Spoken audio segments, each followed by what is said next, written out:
Hello guys, in this video I'm going to show you how to personalize ads on the Facetune application.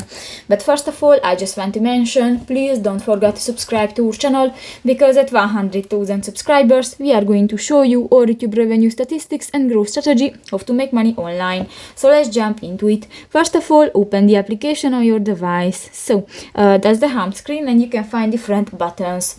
New, just tap to the settings icon at the upper right corner of the home screen and click to the settings. New, you can find the third option, the personalized ads. We use personalized ads to give you a better ad experience in Facetune. Actually, I don't use that, but if you want to turn off, turn on, click to the next gray circle, and if it will be turned blue, this function will be enabled, so you can give personalized ads. If you want to turn off, click that circle again, and that's it. So that's pretty much it for this video, guys. See you in the next one. Bye bye.